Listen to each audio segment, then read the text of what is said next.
സാറിനെ പുറത്താക്കുന്ന എത്രാമത്തെ സംഘടനയാണ് ഇപ്റ്റ? ഇന്നത്തെ ഏറ്റവും വലിയ തമാശയാണ് ടി ജി അത്. എന്നെ ആദ്യമായിട്ട് രണ്ട് സംഘടനയെ പുറത്താക്കിയിട്ടുള്ളൂ. ഞാൻ അറിയാലോ ടി ജിക്ക്, ഞാൻ നേരത്തെ എൻ്റെ വിദ്യാർത്ഥി ജീവിതകാലത്ത് മലപ്പുറത്ത് വളർന്ന ഒരാളാണ്. MSFൻ്റെ മലപ്പുറം ജില്ലാ പ്രസിഡൻ്റായിരുന്നു ഞാൻ. അതിൻ്റെ സ്റ്റേറ്റ് കമ്മിറ്റിയിലൊക്കെ ഉണ്ടായിരുന്നു. ആ കാലത്ത് ഞാൻ രാഷ്ട്രീയവും സംസ്കാരമൊന്നും വല്ലാതെ പഠിച്ചിട്ടില്ലാത്ത ഒരു ഒഴുകിക്കൂടിയ കൂട്ടത്തിലാണ്. അത് ഞാൻ ടി ജിയോട് പറഞ്ഞിട്ടുണ്ട്.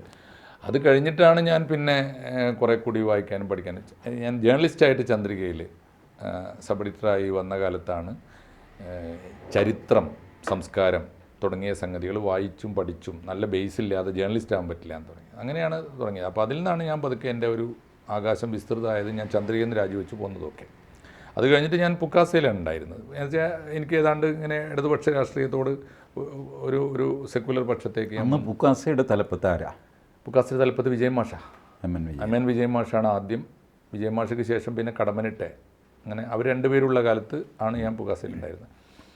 അതിന് സ്റ്റേറ്റ് കമ്മിറ്റി വരെ, മലപ്പുറം ജില്ലയിൽ തുടങ്ങി സ്റ്റേറ്റ് കമ്മിറ്റി വരെ ഉണ്ടായിരുന്നു. അത് അവിടെ നിന്നൊന്നും എന്നെ പുറത്താക്കിയിട്ടില്ല. അന്ന് ഞാൻ വിജയൻ മാഷും CPM-ഉം തമ്മിൽ അടി തുടങ്ങിയപ്പോൾ, പിണറായി വിജയനോ MN വിജയനോ എന്നുള്ള ചോദ്യം വന്നപ്പോൾ എനിക്ക് ഒരു കാരണവശാലും അതിനോട് യോജിപ്പില്ലാത്തതുകൊണ്ട്, എന്നാൽ പ്രത്യക്ഷത്തിൽ ഈ രാഷ്ട്രീയ പാർട്ടികളോട് ഏറ്റുമുട്ടാനും കക്ഷി ചേരാനും തോന്നാത്തതുകൊണ്ട് ഞാൻ എൻ്റെ എഴുത്തും വായനയൊക്കെ ആയിട്ട് അന്നൊരു ഡെപ്യൂട്ടേഷൻ പുറത്തുപോയി. അങ്ങനെ 10 കൊല്ലം ഞാൻ പുറത്തുപോയി. തിരിച്ചു വന്നപ്പോൾ എന്താ സ്ഥിതി വെച്ചാൽ വിജയൻ മാഷെ ഉപദ്രവിച്ച എല്ലാ ടീമും ഇവിടുത്തെ സംസ്ഥാന ഗവൺമെൻറ്റിലും CPM-ൻ്റെ ഒക്കെ തലപ്പത്താണ്. പിന്നെ അതിനോട് ഞാൻ യോജിച്ചു പോയില്ല. അല്ല, വാസ്തവത്തിൽ വിജയൻ മാഷിനെ ഉപദ്രവിച്ചു എന്ന് പറയാമോ? കായികമായിട്ടൊന്നും നേരിട്ടിട്ടില്ല. ഇല്ല, അങ്ങനെയൊന്നുമില്ല. അതിനൊന്നും അവർക്ക് ധൈര്യം ഉണ്ടാവില്ല. കാരണം എന്താ വെച്ചാൽ മനസ്സുകൊണ്ട് പാർട്ടിയിൽ സാധാരണക്കാർ വിജയൻ മാഷിൻ്റെ കൂടെ ആയിരുന്നല്ലോ. പാർട്ടി ലീഡർഷിപ്പ്, പ്രത്യേകിച്ച് പിണറായി വിജയൻ, അതിൻ്റെ ഒരു ഇഷ്യൂ ഉണ്ടായിട്ടുള്ളൂ. അപ്പോൾ എന്തായാലും ഞാൻ പിന്നെ ഞാൻ അങ്ങനെ നാട്ടിൽ വന്ന് സൈലൻ്റായിട്ട് സർവീസിൽ തിരിച്ച് കയറി. ഗവൺമെൻറ് സർവീസിൽ തിരിച്ച് റീജോയിൻ ചെയ്ത സമയത്താണ് യുവകലാ സാഹിതിയായിട്ട് ബന്ധപ്പെടുന്നത്. അപ്പോൾ ആ പക്ഷത്തുള്ള CPI പക്ഷത്തുള്ള പല യുവകലാ സാഹിതി CPI-യുമായിട്ട് ബന്ധപ്പെട്ട്. അപ്പോൾ അതിൽ അപ്പോൾ ഞാൻ നോക്കുമ്പോൾ എൻ്റെ ഒരുപാട് സുഹൃത്തുക്കളും എനിക്ക് ഇഷ്ടമുള്ള എഴുത്തുകാരും ഒക്കെ പലരും അതിലുണ്ട്. അങ്ങനെയാണ് അതിൽ സജീവമായിട്ട് വന്നത്. അപ്പോൾ കുറച്ച് കഴിഞ്ഞപ്പോൾ ഞാൻ അതിൻ്റെ മലപ്പുറം ജില്ലാ പ്രസിഡൻ്റായി. പിന്നെ സ്റ്റേറ്റ് കുറച്ച് കഴിഞ്ഞപ്പോൾ സ്റ്റേറ്റ് സെക്രട്ടറിമാരിൽ ഒരാളായി. ആ സമയത്താണ് ഇതൊക്കെ ആശയപരമായ പ്രശ്നം വന്നിട്ട് ഒരു ഇഷ്യൂ വന്നു. സംഘപരിവാറിൻ്റെ വേദിയിൽ സംവാദങ്ങൾക്ക് പോലും പോവാൻ പാടില്ല. അവരോട് വെട്ടുന്ന പോത്തിനോട് വേദം ഓതിയിട്ട് കാര്യമില്ല എന്ന നയമെടുത്ത ഒരു കൂട്ടർ. അപ്പം ഞാൻ പറഞ്ഞു, ഞാൻ ഉൾപ്പെടെ, ഞാൻ മാത്രമല്ല കുറേ പേര്, MM സജീന്ദ്രൻ, അങ്ങനെ കുറേ പേര് സജീവമായിട്ട് നിന്നു. വിയോജിപ്പുണ്ട് എന്നതാണ് പ്രശ്നമെങ്കിൽ അവരോടാണല്ലോ ആദ്യം സംവദിക്കേണ്ടത് എന്നൊരു നിലപാടെടുത്തു ഞങ്ങളൊക്കെ. അപ്പോൾ അങ്ങനെ പോകാൻ പാടില്ല എന്ന് പറഞ്ഞു. ആ സമയത്ത് ഞാൻ അതിന് മുമ്പ് തന്നെ എന്നെ വിളിക്കുന്ന എല്ലാ വേദിയിലും ഞാൻ പോകാറുണ്ട്. ഞാൻ തപസ്യയുടെ സംസ്ഥാന സമ്മേളനത്തിന് ആലുവ പാലസിൽ പങ്കെടുത്തിട്ടുണ്ട്, സേവാഭാരതിയുടെ, ഹിന്ദു ഐക്യവേദിയുടെ. അപ്പോൾ അതിനിടയിൽ വന്ന ഒരു പരിപാടി ഇവരുടെ ശ്രദ്ധയിൽപ്പെട്ട ഇതാണ്. പട്ടാമ്പിയിൽ ശശികല ടീച്ചറുടെ ഒരു ഹിന്ദു ഐക്യവേദിയുടെ ഒരു സെമിനാർ, താലിബാനിസം കേരളത്തിൽ എന്ന വിഷയത്തെക്കുറിച്ച് സെമിനാർ. അപ്പോൾ അതിൻ്റെ പേര് ഞാൻ പങ്കെടുക്കാമെന്ന് പറഞ്ഞു. എൻ്റെ പേരിൽ നോട്ടീസ് ഇതുപോലെ ബോർഡ് ഒക്കെ പട്ടാമ്പിക്കാരോ പാലക്കാട് ജില്ലയിൽ. ഇപ്പോൾ അതാണ് ഈ പാലക്കാടുമായിട്ടുള്ള എനിക്കുള്ളൊരു ബന്ധം. അപ്പോൾ അവിടുന്ന് അത് സ്റ്റേറ്റ് കമ്മിറ്റിക്ക് അയച്ചു കൊടുത്തു. എന്നോട് വിശദീകരണം പോലും ചോദിക്കാതെ പിന്നെ കാണുന്നവർ പുറത്താക്കുകയാണ്, എന്നെ പുറത്താക്കുന്നത്. അതായത് അന്ന് എനിക്ക് അന്ന് നോട്ടീസിൽ പറയുന്നതാണ്, സംഘടനയുടെ പ്രഖ്യാപിത നയങ്ങൾക്ക് വിരുദ്ധമായി ഹിന്ദു ഐക്യവേദിയുടെ സംഘപരിവാർ വേദിയിൽ സംവാദത്തിന് പോയതിന് അങ്ങയെ സംഘടനയുടെ എല്ലാ ഉത്തരവാദിത്തത്തിനും പുറത്താക്കിയിരിക്കുന്നു എന്നാണ്. അതാണ് ആദ്യത്തെ പുറത്താക്കൽ. അതിനുവരെ ഞാൻ അങ്ങനെ പുറത്താക്കാനൊന്നും നിന്നു കൊടുത്തില്ല. അത്തരത്തിൽ ഒരു ആരോടും അങ്ങനെ ഫൈറ്റ് ചെയ്ത് നിൽക്കാനൊന്നും പോകാറില്ല. രണ്ടാമത്തെ അത് കഴിഞ്ഞപ്പോഴാണ് എന്നെ ഇപ്റ്റ, CPI-യുടെ തന്നെ മറ്റൊരു സാംസ്കാരിക പ്രസ്ഥാനം, പെർഫോമിംഗ് ആർട്ടിസ്റ്റുകളുടെ, ഇപ്പോൾ ഇന്ത്യൻ പീപ്പിൾസ് തിയേറ്റർ അസോസിയേഷൻ. അപ്പോൾ അത് സ്വാതന്ത്ര്യ സമരക്കാലത്ത് ഉണ്ടായതാണ്. വലിയ ദേശീയ തലത്തിലൊക്കെ വലിയ മൂവ്മെൻ്റ് ഉണ്ടായിരുന്നതാണ്. അപ്പോൾ ആ മൂവ്മെൻറ്റിൻ്റെ സ്റ്റേറ്റ് കമ്മിറ്റിയുടെ സമ്മേളനത്തിന് എന്നെ വിളിച്ചു. അവർ പറഞ്ഞത് യുവകലാ സാഹിതി മാഷോട് ചെയ്തത് ഒട്ടും ശരിയല്ല, എതിരാളികളോട് സംവാദത്തിന് പോകാൻ പാടില്ല എന്ന് പറയുന്നത് ഒരു സാംസ്കാരിക പ്രവർത്തനം നിരക്കുന്ന കാര്യമല്ല. അതുകൊണ്ട് ആ അമർഷം ഞങ്ങൾക്കും ഉണ്ട്. അതുകൊണ്ടാണ് അങ്ങ് ഇതിൽ പിന്നെ വരണം എന്ന് പറയുന്നത്. അങ്ങനെയാണ് അതിൽ പോയിട്ട് ഞാൻ ചെന്നു സമ്മേളനത്തിന്. അവിടെ ഭാരവാഹികളുടെ ലിസ്റ്റ് പ്രഖ്യാപിച്ചപ്പോൾ അവർ പാനൽ അവതരിപ്പിക്കുകയാണല്ലോ ചെയ്യുക. അപ്പോൾ എന്നെ സെക്രട്ടറിമാരിൽ ഒരാളായിട്ട് നിയമിച്ച്. ഞാൻ പറഞ്ഞു, കുഴപ്പമില്ല, എന്നെ കൊണ്ട് പറ്റുന്നതൊക്കെ ചെയ്യാം. അപ്പോൾ അതിൻ്റെ എന്നെ കൊണ്ട് പറ്റുന്ന പണികളൊക്കെ ചെയ്തു കൊടുത്തിരുന്നു. കാരണം അത് ആർട്ടിസ്റ്റുകളുടെ സംഘടനയാണ്. ഈ സംഗീതം, കഥാപ്രസംഗം, നാടകം, നൃത്തം പ്ലസ് സിനിമ, അതിൻ്റെ തിയേറ്റർ എന്ന് പറയുന്നതിൻ്റെ ഒരു പെർഫോമിംഗ് ആർട്ടിസ്റ്റുകളുടെ സംഘടനയാണ്. മധു സാറാണ് അതിൻ്റെ പ്രസിഡന്റ് കേട്ടോ. ഞാൻ അതുകൊണ്ടൊക്കെയാണ് പോയത്. നമ്മുടെ നടൻ മധുവാണ് അതിൻ്റെ പ്രസിഡന്റ്. മട്ടന്നൂർ ശങ്കരൻ ഉൾപ്പെടെയുള്ള ആളുകൾ, പിന്നെയുള്ള ആ തരത്തിലുള്ള ആളുകളൊക്കെ ഉണ്ട്. അപ്പോൾ അതുകൊണ്ട് അതിന് പോയി ഒരു കുഴപ്പമുണ്ടായിരുന്നില്ല. ഇതുവരെ എന്നോടൊരു വിയോജിപ്പ് ഇതുവരെ പറഞ്ഞിട്ടില്ല. അപ്പോൾ അതിനിടയിൽ ഇപ്പോൾ ലേറ്റസ്റ്റ് സംഭവം എന്താണെന്ന് വെച്ചാൽ, ഇപ്പോൾ ഈ മിനിഞ്ഞാന്ന് വൈകുന്നേരം 3 മണിക്ക് മണ്ണാർക്കാട്, പാലക്കാട് ജില്ലയിൽ മണ്ണാർക്കാട്ട് ഒരു സെമിനാറിന് എന്നെ വിളിച്ചു. സെമിനാർ എന്താണെന്ന് വെച്ചാൽ സംശുദ്ധ രാഷ്ട്രീയം. അതിൻ്റെ കോണ്ടസ്റ്റ് എന്താണെന്ന് പറയുക, PK വാസുദേവൻ നായർ, PKVയുടെ ചരമവാർഷികമാണ്. ആ വാർഷികത്തോടനുബന്ധിച്ച് അവിടെ വെച്ചതാണ്. അപ്പോൾ എന്താ പ്രശ്നം എന്ന് വെച്ചാൽ, അതെന്താ എനിക്കറിയാം, ഞാൻ അറിഞ്ഞുകൊണ്ട് തന്നെ പോയതാണ്. കാരണം കുറച്ച് വർഷങ്ങളായിട്ട് പാലക്കാട് ജില്ലയിൽ ഒരു ഇഷ്യൂ ഉണ്ട്. പാലക്കാട് ജില്ലയിലെ CPIയിൽ വെച്ചാൽ അവിടുത്തെ ജില്ലാ സെക്രട്ടറി കുറിച്ചുള്ള വലിയ അഴിമതി ആരോപണങ്ങളും പലിശക്ക് പണം കൊടുക്കുന്ന ഉൾപ്പെടെ ഒരുപാട് ആരോപണങ്ങളുണ്ട്. വലിയ വിഭാഗീയതയാണ് അവിടെ. അപ്പോൾ അവിടുത്തെ സീനിയർ ലീഡേഴ്സ് തൊട്ട് താഴെ തട്ടിലുള്ളവരൊക്കെ പാർട്ടിക്ക് ഇന്ന് പല ഘട്ടങ്ങളിലായിട്ട് പുറത്താക്കി ഇപ്പോൾ പുറത്തുള്ള ഒരു വലിയൊരു മൂവ്മെൻറ്റാണ്. അപ്പോൾ K. ഇസ്മായിലിനെ അവർ സൈഡാക്കി നിർത്തി. അത് എന്താ കാര്യം എന്ന് വെച്ചാൽ, സുരേഷ് രാജ് എന്ന ജില്ലാ സെക്രട്ടറി ഒറ്റയ്ക്കല്ല, കാനം രാജേന്ദ്രൻ്റെ പിന്തുണയോടുകൂടിയാണ് ഇതൊക്കെ ചെയ്തുകൊണ്ടിരുന്നത് കഴിഞ്ഞ കുറച്ച് വർഷങ്ങളായി തുടങ്ങിയിട്ട്. അപ്പോൾ അവർ ആദ്യത്തെ ഒരു പരിപാടിക്ക് എന്നെ വിളിച്ചപ്പോഴേ എനിക്ക് മനസ്സിലായി ഇതിൻ്റെ സ്വഭാവം എന്താണെന്ന്. അപ്പം ഞാനത് നോക്കിയില്ല. കാരണം എന്ന് വെച്ചാൽ 2 കാരണം കൊണ്ട്. ഒന്ന്, ഈ വിളിച്ച ആളുകളൊക്കെ പലരും എനിക്ക് പേഴ്സണലായിട്ട് അറിയാവുന്ന, അവരൊന്നും അഴിമതിക്കാരല്ല, രാഷ്ട്രീയം കൊണ്ട് എന്തെങ്കിലും നേടാൻ ആഗ്രഹിക്കുന്നവരുമല്ല ഈ പറഞ്ഞ മനുഷ്യരൊന്നും. അപ്പോൾ ഞാൻ ചെന്ന് നോക്കുമ്പോൾ K. ഇസ്മായിലിനെ പോലുള്ള വലിയ മുതിർന്ന നേതാവ് തൊട്ട് ഏറ്റവും താഴെ തട്ടിലുള്ള യുവജനങ്ങൾക്കൊക്കെ ആവേശമായ മുഹമ്മദ് മൊഹ്സിൻ MLA വരെയുള്ളവരൊന്നും ഒക്കെ ഇവർക്ക് അനഭിമതരായി മാറ്റി നിർത്തിയിരിക്കുകയാണ്. ആണ്, ചില്ലറ കാര്യമല്ല സാറേ. വലിയ തോതിൽ ഭയങ്കരമായ ധിക്കാരമാണ്, അഹങ്കാരത്തിൻ്റെ ഒരു കമ്മിറ്റിയാണ്. അപ്പോൾ ഞാൻ ആദ്യം ചെന്നത് ഏതാണ്ട് കഴിഞ്ഞ വർഷം അവിടെ EP ഗോപാലൻ ഉണ്ടായിരുന്നു, പഴയ EP ഗോപാലൻ MLA. EP ഗോപാലൻ്റെ അനുസ്മരണത്തിനാണ് എന്നെ വിളിച്ചത്. അദ്ദേഹത്തിൻ്റെ മോള് പ്രൊഫസർ അരുണ ടീച്ചറുണ്ട്. എന്നെ വിളിച്ചപ്പോൾ ഞാൻ വരാമെന്ന് പറഞ്ഞു. ചെന്ന് നോക്കുമ്പോൾ അരുൺ ടീച്ചറെ, എൻ്റെ സുഹൃത്ത്, എന്നോട് കാര്യങ്ങളൊക്കെ പറഞ്ഞിട്ടുണ്ട്. ഇത് പാർട്ടിക്ക് അത്ര അഭിമുഖ്യമുള്ള പരിപാടിയല്ല, അവർക്ക് വലിയ താല്പര്യമൊന്നുമില്ല, എങ്കിലും അച്ഛനെ ഓർക്കാൻ ഞങ്ങളെല്ലാം കൂടി എൻ്റെ വീട്ടിൽ, അച്ഛൻ്റെ വീട്ടിൽ. അല്ല, അത് EP ഗോപാലൻ അവിഭക്ത കമ്മ്യൂണിസ്റ്റ് പാർട്ടി മുതൽ വലിയ നേതാവായിരുന്നില്ല, പാർട്ടിയുടെ വലിയ ആചാര്യനാണ്. അദ്ദേഹത്തിൻ്റെ അനുസ്മരണത്തിനകത്ത് പിന്നെ അതിനകത്ത് ഗ്രൂപ്പ് വിഭജനം. എന്താ പ്രശ്നം എന്ന് വെച്ച് കഴിഞ്ഞാൽ, ഈ അരുണ ടീച്ചർ ഉൾപ്പെടെയുള്ളവർ ഇവർക്ക് അഭിമതരല്ല. അവർ വിവരവും വായനയും സംസ്കാരവും ഈ ജനസേവനവും ഉള്ളത് മുഴുവൻ, അങ്ങനെ EP അങ്ങനെയായിരുന്നല്ലോ, ഉള്ളത് മുഴുവൻ പാവപ്പെട്ടവർക്ക് ചെയ്ത ഒരു മനുഷ്യനാണ്.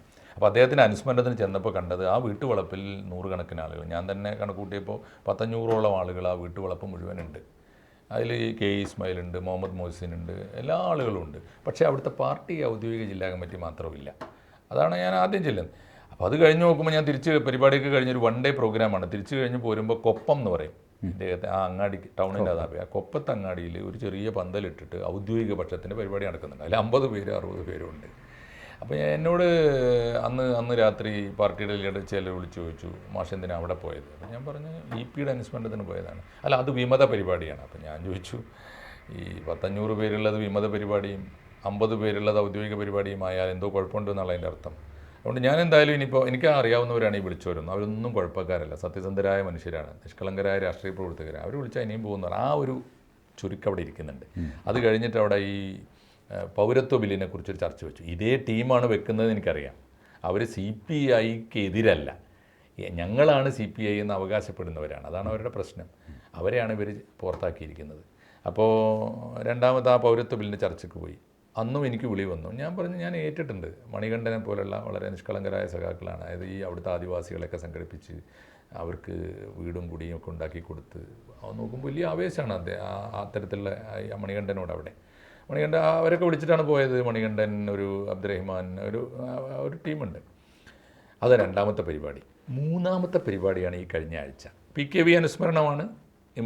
ഈ രാഷ്ട്രീയ എന്താ പറയുന്നത്, ഈ മൂല്യാധിഷ്ഠിത രാഷ്ട്രീയത്തിലെ സംശുദ്ധ രാഷ്ട്രീയം, അതിനെക്കുറിച്ചൊരു ചർച്ചയാണ്. അതിന് സെമിനാറാണ്. എനിക്ക് പോകാം, ഞാനിപ്പോൾ ഒരു സാംസ്കാരിക പ്രവർത്തനം എന്നല്ല, ആര് വിളിച്ചാലും പോകാമല്ലോ. അപ്പോൾ അങ്ങനെ ചെന്നതാണ്. പക്ഷേ ആ പരിപാടി ആയപ്പോഴേക്ക് ഇവർ ഈ പാർട്ടിയിലെ വിഭാഗീയത മൂർച്ഛിച്ചിട്ടുണ്ട്. എന്ത് വില കൊടുത്തും. ഇപ്പോൾ കാനത്തിന് ശേഷം ഉണ്ടായത്, കാനം ചെയ്തൊരു പണി പ്രതികാര ബുദ്ധിയോടെ, അങ്ങേയറ്റത്തെ പകയോടെ പാർട്ടിയിൽ ഗ്രൂപ്പിസം കളിക്കുകയാണ്. അതായത് ഏതെങ്കിലും തരത്തിൽ എവിടെയെങ്കിലും എന്നെങ്കിലും കാലത്ത് അദ്ദേഹത്തോട് അഭിപ്രായ വ്യത്യാസം ഉണ്ടായിരുന്ന ആളുകളെ മുഴുവൻ ചവിട്ടിക്കൂട്ടി മൂലക്കാക്കി അന്ധമായി ഇദ്ദേഹത്തിൻ്റെ കൂടെ നിന്ന് എല്ലാ വൃത്തികേടുകൾക്കും കൂടെ നിന്ന് എല്ലാവരെയും സ്ഥാനമാനങ്ങൾ കൊടുത്ത് ചെയ്യുകയാണ് ചെയ്തത്. അതാണ് ഇപ്പോൾ ഏറ്റവും ഒടുവിലത്തെ ഈ നീക്കങ്ങളിലൊക്കെ കണ്ടത്. കാലത്തിൻ്റെ കാലശേഷം ഈ ബിനോയ് വിശ്വം പോലെ ഒരാൾ വന്നാൽ ഇതൊക്കെ മാറുമല്ലോ എന്നാണ് ആളുകൾ പ്രതീക്ഷിച്ചത്. ബിനോയ് വിശ്വം അതിനേക്കാൾ മോശമായി പെരുമാറാൻ തുടങ്ങി ഇവരോട്. അങ്ങനെ ഒരു ഘട്ടത്തിൽ ഇവർ അതെന്നോട് പറഞ്ഞിട്ടില്ല, നോട്ടീസിലും വെച്ചിട്ടില്ല. എന്താണ് സേവ് CPI ഫോറം എന്തോ ഒരു സംഘടന അവിടുത്തെ വാട്സപ്പുകളിൽ പ്രചരിക്കുന്നുണ്ട് അത്രേ. നോട്ടീസ് എനിക്കയച്ച നോട്ടീസിലും അവിടെ വെച്ചിരുന്ന ബാനറിലോ ഒന്നും ഉണ്ടായിരുന്നില്ല. അത് PKV അനുസ്മരണം, ഈ രാഷ്ട്രീയം മൂല്യാധിഷ്ഠിത എന്താണ് സംശുദ്ധ രാഷ്ട്രീയം സെമിനാർ എന്നിവ. അത് കഴിഞ്ഞ് അതിന് മുമ്പല്ലേ സാറിനെ ഇപ്റ്റയിലേക്ക് ഇവർ വിളിക്കുന്നതൊക്കെ? അതിന് മുമ്പാണ്. പിന്നെ ഇപ്പോൾ ഇപ്റ്റ സാർ എന്ത് കുറ്റം ചെയ്തിട്ടില്ല. എനിക്കിപ്പോഴും സാറേ മനസ്സിലായിട്ടില്ല ശരിക്കും പറഞ്ഞാൽ എന്തിനാണ് പുറത്താക്കിയതെന്ന് എന്നോട് പറഞ്ഞിട്ടില്ല. എന്നെ പുറത്താക്കിയിരിക്കുന്നു എന്ന് എന്നോട് ചോദിക്കാതെ പത്രക്കാർക്ക് എഴുതി കൊടുക്കുമ്പോൾ പ്രസ് റിലീസ് എടുക്കുമ്പോൾ അതിലെങ്കിലും പറയണ്ടേ. അതിലാകെ പറഞ്ഞിരിക്കുന്നത് സംഘടനാ വിരുദ്ധ പ്രവർത്തനത്തിന് AP അഹമ്മദ് മാഷെ പുറത്താക്കി. ആദ്യത്തെ കുറിപ്പിൽ പറഞ്ഞത് കുറേ കൂടി പരിഹാസ്യമായ ഒരു കാര്യമായിരുന്നു. അദ്ദേഹത്തെ ഞങ്ങൾ എന്നോ പുറത്താക്കിയതാണ് എന്നും പറയുന്നുണ്ടായിരുന്നു. അപ്പോൾ ആരൊക്കെ ചോദ്യം ചെയ്യാൻ തുടങ്ങി. ഇവരുടെ തന്നെ സംഘടനാ ഗ്രൂപ്പുകൾ തന്നെ ആളുകൾ ചോദിക്കാൻ തുടങ്ങി, എന്നോ പുറത്താക്കി, അങ്ങനെ പുറത്താക്കിയത് ഞങ്ങൾ അറിഞ്ഞിട്ടില്ലല്ലോ എന്ന് അതിനകത്ത് കമ്മിറ്റിയിലും എക്സിക്യൂട്ടീവിലും ഒക്കെയുള്ള ഭാരവാഹികൾ ചോദിക്കാൻ തുടങ്ങി. അപ്പോൾ ഒരു റിലീസ് വേറെ കൊടുത്തു, ഇത്രാം തീയതി 14-ാം തീയതി വെച്ച് പുറത്താക്കിയിരിക്കുന്നു. ഇതാണ് ഇതിൻ്റെ കാര്യം. ഇതിനകത്ത് 2-3 കാര്യങ്ങളാണ് ഞാൻ സംശയിക്കുന്നത്. യഥാർത്ഥ പ്രശ്നം ഇവർ പറയുന്നില്ല. ഒന്ന്, യുവകലാസാഹിതി എൻ്റെ പേരിൽ നടപടിയെടുത്തത് സംഘപരിവാർ വിശ്വാസികളായി എന്നതുകൊണ്ട്. ഇന്ത്യയിൽ ഞാൻ പറയുന്നത് ഏത് രാഷ്ട്രീയ വിശ്വാസവും മനുഷ്യൻ്റെ ജനാധിപത്യപരമായ അവകാശമാണ്. അവരെ സഹോദരങ്ങളായി കണ്ടുകൊണ്ട് അവരോട് സംസാരിക്കാൻ പറ്റണം, അവരോടൊപ്പം ഇരിക്കാൻ പറ്റണം, അവരോട് മിങ്കിൾ ചെയ്യാൻ പറ്റണം. അങ്ങനെ പറ്റാതെ എങ്ങനെയാണ് നമ്മൾ ജനാധിപത്യം പറയുക? ഞാൻ ഇവരോട് ആദ്യം മുതൽ എന്നോട് എനിക്ക് തോന്നുന്നത് ഒരു പ്രധാനപ്പെട്ട പ്രശ്നം ആദ്യം മുതൽ തുടങ്ങിയിട്ട് ഞാൻ ചോദിച്ചത് ഒരു പ്രധാന ചോദ്യം, അത് CPM-നകത്തും CPI-യിലുള്ളപ്പോഴും ഞാൻ ചോദിച്ചിട്ടുണ്ട്. സാംസ്കാരിക പ്രവർത്തകനായിട്ട് ഞാൻ ഉണ്ടായിട്ടുള്ളൂ. ഞാൻ സേവ് CPI ഫോറം ഉണ്ടാക്കാൻ ഞാൻ ആരുമല്ല, ഞാൻ CPI മെമ്പറൊന്നുമല്ല. ഞാൻ അതിൻ്റെ സാംസ്കാരിക ധാരയിൽ സഹയാത്രികൻ എന്നൊക്കെ പറയാവുന്ന ഒരാളാണ്, അത്രയേ ഉള്ളൂ. പക്ഷേ ഞാൻ അവരുടെ പരിപാടികളിൽ എനിക്ക് പറ്റുന്ന രീതിയിൽ ആശയതലത്തിൽ പിന്തുണച്ചിരുന്നു എന്നുള്ളത് ശരിയാണ്. ഞാൻ അന്നും എന്നും പറയുന്നൊരു കാര്യമുണ്ട് TG. ഇപ്പോൾ എന്താണെന്ന് വെച്ചാൽ ഇപ്പോൾ TGക്ക് ഇപ്പോൾ പറഞ്ഞാൽ മനസ്സിലായി. ഞാൻ പറയുന്നൊരു കാര്യം ഇതേ ഉള്ളൂ. ഈ സംഘപരിവാറിനെ നമ്മൾ ഫാസിസം എന്ന് വിളിക്കുന്നു. അവർ ഹിന്ദുത്വവാദികൾ, ഹിന്ദു രാഷ്ട്രവാദികൾ, ഭരണഘടനയെ അട്ടിമറിക്കുന്നവർ, ഫാസിസ്റ്റ് എന്നൊക്കെ വിളിക്കുമ്പോൾ ഓർക്കേണ്ട ഒരു കാര്യം എന്ന് വെച്ചാൽ അവരോട് എങ്ങനെയാണ് ഇടപെടേണ്ടത്, അവരോട് എങ്ങനെയാണ് ജനാധിപത്യ സമൂഹം പെരുമാറേണ്ടത്. അവർക്കെതിരായി ബോംബുണ്ടാക്കി അവരുടെ നെഞ്ചത്ത് പൊട്ടിച്ച് അവരെ അങ്ങനെ ആയുധങ്ങൾ കൊണ്ട് തീർത്ത് കളയാം എന്ന് വിചാരിക്കുന്നത് അതിനേക്കാൾ വലിയ മണ്ടത്ത്. ഇപ്പോൾ പറയുന്നതല്ല കേട്ടോ, ഞാൻ വർഷങ്ങളായിട്ട് പറഞ്ഞുകൊണ്ടിരിക്കുന്നുണ്ട്. രണ്ടാമത്തെ കാര്യം, അവരെ ബഹിഷ്കരിച്ച് കളയാം. എന്നോടൊരിക്കൽ അങ്ങനെ RSSനോട് സംസാരിക്കാൻ പോകാൻ പാടുണ്ടോ എന്ന് ചോദിച്ചപ്പോൾ ഞാൻ ആദ്യം പറഞ്ഞ ഉത്തരം, EMS നമ്പൂതിരിപ്പാടിൻ്റെ പ്രസംഗം ഞാൻ ആദ്യം കേൾക്കുന്നത് ഒരു യുവമോർച്ചയുടെ സംവാദത്തിലാണ്. ഞാൻ അന്ന് ചെറുപ്പത്തിൽ യുവമോർച്ചയുടെ സംവാദത്തിന് EMSന് പോകാം. അത് മാത്രമല്ല, അന്ന് ഈ RSSകാരുടെ ഒരു പ്രതിപക്ഷ ബഹുമാനം കണ്ട് ഞാൻ അത്ഭുതപ്പെട്ടു പോയി. കാരണം അവരുടെ പല നേതാക്കളും വേദിയിലേക്ക് കയറി വന്നപ്പോൾ അവരെണീറ്റ് നിന്നിട്ടില്ല. EMS നമ്പൂതിരിപ്പാടിന് ഡ്യൂ റെസ്പെക്റ്റ് കൊടുത്തു. പ്രായം ചെന്ന മനുഷ്യൻ, കേരളത്തിൽ 2 തവണ മുഖ്യമന്ത്രിയായൊരു മനുഷ്യൻ, ആ മനുഷ്യനോട് മുഴുവൻ ആളുകളും എണീറ്റ് നിന്ന് വണങ്ങുന്നത് ഞാൻ കണ്ടു അവിടെ.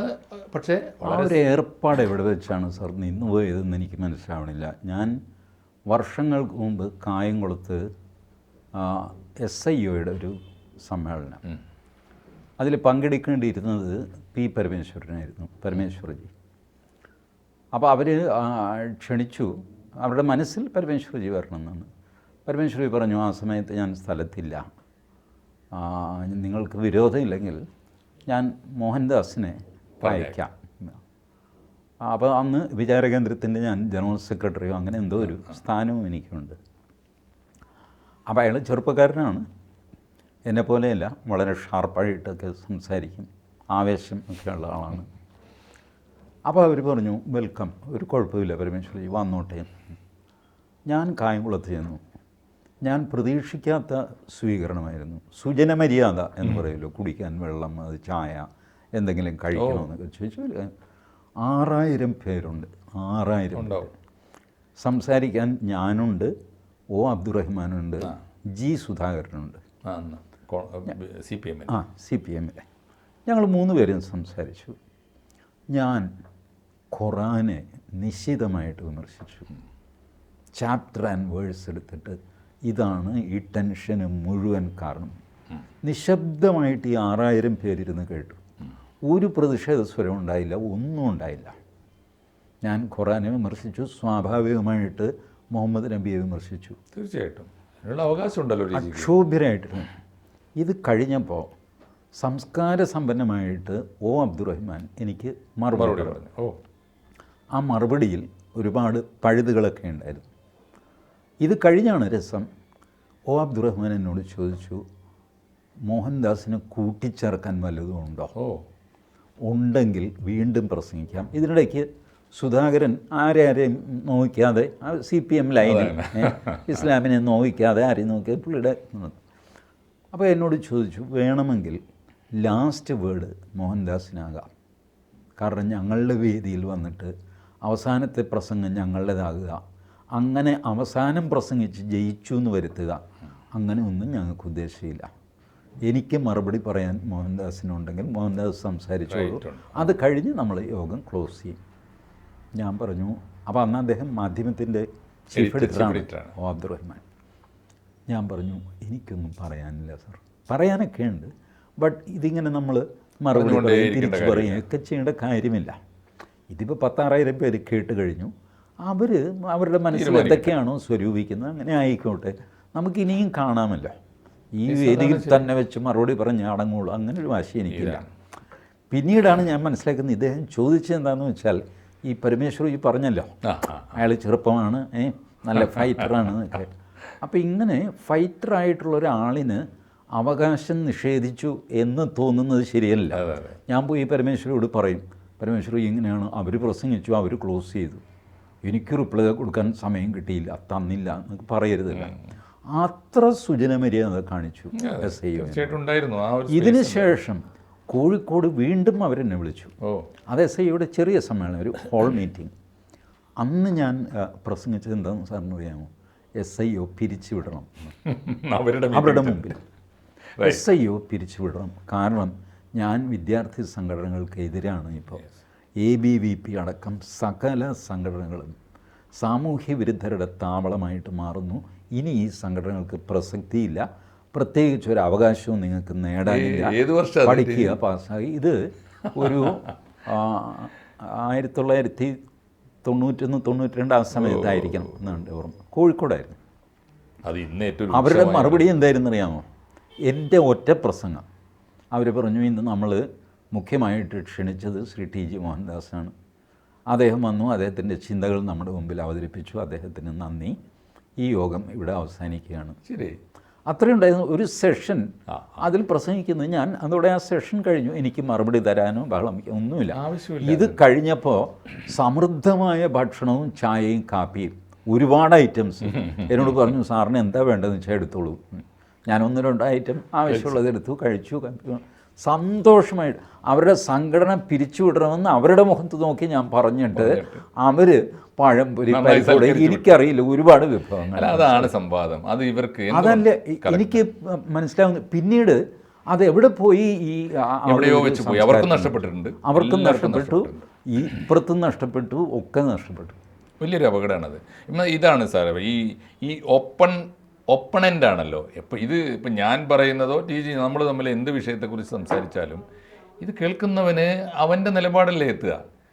ഞാൻ ഇപ്പോൾ TG പറയുന്നത് ഞാൻ അനുസരിച്ചേ തീരുമല്ലോ, ഞാൻ പറഞ്ഞ TGയുടെ മേൽ അടിച്ചേൽപ്പിച്ചേ തീരൂ എന്ന് പറയുന്നിടത്താണ് ഈ സംവാദങ്ങൾ മുഴുവൻ പരാജയപ്പെടുന്നത്. അറിയാനും അറിയിക്കാനും വരൂ എന്നാണല്ലോ, വാദിക്കാനും ജയിക്കാനും അല്ലല്ലോ സംവാദങ്ങൾ. അല്ല, ഇതിൽ ആത്മവിശ്വാസത്തിൻ്റെ ഒരു പ്രശ്നമുണ്ട്. Confidence, right, confidence. ഞാൻ ഈ രണ്ടാമത് പറഞ്ഞ യോഗത്തിൽ SIOയുടെ ഭാരവാഹികളാണ്, മറ്റേ 6000 പേരുടെ ക്രൗഡല്ല, ഭാരവാഹികളാണ്. അപ്പോൾ അവർക്ക് അവരുടെ സംഘടനയിൽ ആത്മവിശ്വാസമുണ്ട്. അതൊരു TG മോഹൻദാസ് വന്ന് പിരിച്ചുവിടണമെന്ന് പറയുമ്പോൾ പേടിച്ചു പോകുന്ന ആൾക്കാരല്ല. ഇല്ല, അതാണ് എൻ്റെ കാര്യം. പറയുമ്പോൾ അവരാലോചിക്കും, ഇദ്ദേഹം പറയുന്നതിൽ കാര്യമുണ്ടോ? അങ്ങനെ പറയുന്നു 2-3 പോയിന്റ് ശരിയല്ലേ, സംഘടന പിരിച്ചുവിടണമെന്നൊക്കെ ഉള്ളതാണ് അവിടെ നിൽക്കേണ്ടത്. ഈ 2-3 പോയിന്റ് ശരിയല്ലേ എന്ന് ആരെങ്കിലും അതിനകത്ത് ചോദിക്കും. ചോദിക്കുമ്പോൾ അത്രയും തിരുത്താം അതിന്. തീർച്ചയായിട്ടും അവരെ അങ്ങനെ പറയാനിടയാക്കുന്ന വിധം നമ്മുടെ ഈ ഓർഗനൈസേഷണൽ കൾച്ചറിൽ എന്ത് മാറ്റം വരുത്തണം അവരാലോചിക്കുമല്ലോ. തീർച്ചയായിട്ടും അതാണ് എൻ്റെ കാര്യം. അപ്പോൾ ഇതാണ് കാര്യം ടി ജി. നമ്മൾ ഇപ്പം അതുകൊണ്ട് പുറത്താക്കപ്പെടുന്നു എന്നൊക്കെ പറയുന്നത് എനിക്ക് സത്യം പറഞ്ഞാൽ സങ്കടമുള്ള കാര്യമാണ്. ഒന്ന് ആർക്കും പുറത്താക്കാൻ വിധം ഒരു ശല്യമായി നിന്ന് കൊടുക്കാൻ പാടില്ല എവിടെയും. ഒരു മാത്രമല്ല എനിക്ക് നിർബന്ധമുള്ളൊരു കാര്യം, ഞാൻ ഈ സംഭവിക്കുന്നത് സാർ, ഈ കമ്മ്യൂണിസ്റ്റ് പാർട്ടികളിലെ ഒരു തരം സ്റ്റാലിനിസത്തിലേക്ക് പാർട്ടികൾ ഇപ്പോൾ തിരിച്ചു പോകുന്നു. CPM പോകുന്നു, CPIയും പോകുന്നു. പഴയ ഇതൊക്കെ ഉണ്ടല്ലോ നമ്മളുടെ രണദിവ്യ തീസിസൊക്കെ, അന്ന് സെക്രട്ടറിക്കെതിരെ ഒരു ശബ്ദം പോലും പുറത്തു വരാൻ പാടില്ല. ഇത് മണ്ടത്തരമാണെന്ന് പറഞ്ഞ് കേദാമോദരൻ പറഞ്ഞു, കേദാമോദരനെ പുറത്താക്ക്. കേദാമോദരൻ പോലെയുള്ള വലിയൊരു ബുദ്ധിജീവിയെ അദ്ദേഹം ഇറങ്ങിപ്പോകേണ്ട സ്ഥിതി വരിക എന്ന് പറഞ്ഞാൽ കഷ്ടമാണ്. ടി ജി പറഞ്ഞപ്പോഴാണ് ഞാൻ ഇതിൻ്റെ അനുബന്ധങ്ങളിൽ പറഞ്ഞു കേൾക്കുന്നത്. ഇത് എന്താണ് യഥാർത്ഥ റീസൺ ഇപ്പോഴും പറഞ്ഞിട്ടില്ല. ഇപ്പോൾ ഹിന്ദു ഐക്യവേദിയുടെ സംവാദത്തിന് പോയതാണെങ്കിൽ നേരത്തെ തന്നെ അതിൻ്റെ പേരിൽ ഒരു CPI സംഘടന യുവല സാഹിതി എൻ്റെ പേരിൽ നടപടിയെടുത്തതാണ്. അതിന് ശേഷമാണ് എന്നെ ഇപ്റ്റയിലെടുത്തത്. അപ്പോൾ അതുകൊണ്ട് അതിൻ്റെ പേരിൽ നടപടി എടുക്കാൻ വയ്യ. മാത്രമല്ല അത്തരം വേദികളിലൊക്കെ ഇപ്പോൾ ഭാരതീയ വിചാര കേന്ദ്രത്തിൻ്റെയൊക്കെ പല പരിപാടികളിലും ഞാൻ പോയിട്ടുണ്ട്. തപസ്യയുടെ പരിപാടി ഞാൻ പറയുന്നത് അതല്ല, അതാണെന്ന് പറഞ്ഞുകൂടാ. രണ്ടാമത്തെ റീസൺ, ഇപ്പോൾ ഈ പാലക്കാട്ട് നടന്നൊരു യോഗത്തിൽ ഞാൻ പങ്കെടുത്താണെങ്കിൽ പാലക്കാട്ട് തന്നെ ഞാൻ 3 യോഗത്തിന്, ഇപ്പോൾ വർഷങ്ങൾക്കുള്ളിൽ ഈ 1 വർഷത്തിനുള്ളിൽ തന്നെ 3 യോഗത്തിന് പോയിട്ടുണ്ട്. അവിടുത്തെ സംഘടനാ പ്രശ്നമാണെങ്കിൽ അതിനും എൻ്റെ പേരിൽ നടപടി എടുക്കുന്നതിൽ അർത്ഥമില്ല. CPIയിലുള്ള ആരെങ്കിലും പോയിട്ട് അതിൽ പങ്കെടുക്കുമ്പോഴല്ലേ നടപടി എടുക്കേണ്ടത്. ഔദ്യോഗിക പക്ഷത്തിനെതിരാണെന്ന് അതുമല്ല. ഇതിൽ ടി ജി പറഞ്ഞപ്പോൾ ഒരു പോയിൻ്റ് പിന്നീട് എന്നെ പലരും ചൂണ്ടിക്കാണിച്ചു, എൻ്റെ പല സുഹൃത്തുക്കളും ചൂണ്ടിക്കാണിച്ചു. അതെന്താണെന്ന് വെച്ചാൽ ABC ചാനലിൽ ഞാനത് എന്നെക്കൊണ്ടാവുന്ന വിധത്തിൽ അതിനോട് ഞാൻ എൻജോയ് ചെയ്ത് ചെയ്യുന്ന കാര്യം, എനിക്കും ഇഷ്ടമുള്ളതാണ്. ഇപ്പോൾ ABCക്ക് എന്തെങ്കിലും തരത്തിൽ അത് ഉപകാരപ്പെടും തീർച്ചയായിട്ടും. നമുക്കൊരു പുതിയ വിഷയങ്ങൾ ഇങ്ങനെ ഇപ്പോൾ ഒരു നല്ല റിസോഴ്സ് ടീമിൻ്റെ കൂടെ ഇരിക്കുക, അവരിൽ നിന്ന് ഒരുപാട് കാര്യങ്ങൾ പഠിക്കുക, നമുക്ക് പറ്റുന്നത് ഷെയർ ചെയ്യുക, അതിൻ്റെ ഉപകാരം പ്രേക്ഷകർക്ക് കിട്ടുക, അതൊക്കെയാണല്ലോ ഇപ്പോൾ നമുക്ക് ചെയ്യാനുള്ള കാര്യം. റിട്ടയർഡ് ലൈഫിൽ നമുക്ക് ചെയ്യാം. അത് ചെയ്തതിൽ തീർച്ചയായിട്ടും ഇവർക്ക് ചില മുൻധാരണകളുണ്ട്. അതായത് CPIയെ നിരന്തരമായി വിമർശിക്കുന്നു. പ്രത്യേകിച്ച് ഇപ്പോൾ ബിനോയ് വിശ്വം നേതാവായി വന്നതിന് ശേഷം അതിരൂക്ഷമായ വിമർശനങ്ങൾ ബിനോയ്ക്ക് നേരെ ABC ഉന്നയിച്ചിട്ടുണ്ട്. അതുകൂടിയാണ് കാരണം.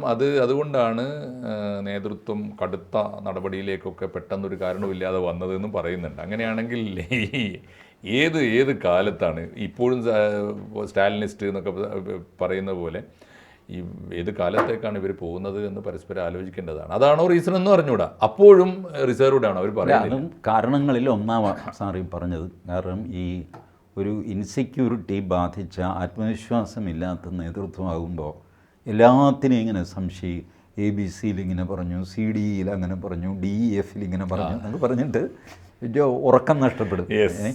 ഈ AP അഹമ്മദ് എന്തിനുള്ള പുറപ്പാടാണ്, എൻ്റെ സ്ഥാനം പോകുമോ, ഇങ്ങനെ നേരത്തെ പറഞ്ഞ പ്രശ്നമായിരിക്കും ഇതിൻ്റെ അടിസ്ഥാന കാരണം. ഈ കോൺഫിഡൻസ് ലെവൽ എവിടെയോ തകർന്നു പോയിട്ടുണ്ട്.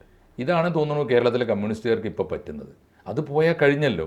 അതാണല്ലോ ഇവരുടെ എന്നെ ആയാലും ആരായാലും ഒരു ആശയത്തിൽ നിലനിർത്തുന്നതിൻ്റെ ഒരു സ്പാർക്ക് അതായിരിക്കും. കോൺഫിഡൻസ് ഇല്ല എന്ന് മാത്രമല്ല, ഇൻസെക്യൂരിറ്റി വർദ്ധിക്കുകയും ചെയ്തു. അതാണ് പ്രശ്നം ആയിരിക്കാം. ഏതായാലും ശരി സാർ, ഇത്രയും കാര്യങ്ങൾ വിശദീകരിച്ചതിന് നന്ദി. സന്തോഷം ടി ജി, സന്തോഷം. ബൈ. കൂടുതൽ വാർത്തകളും വിശേഷങ്ങളും നിങ്ങളിലേക്ക് എത്താൻ ABC മലയാളം സബ്സ്ക്രൈബ് ചെയ്യുക, ബെൽ ബട്ടണും അമർത്തുക.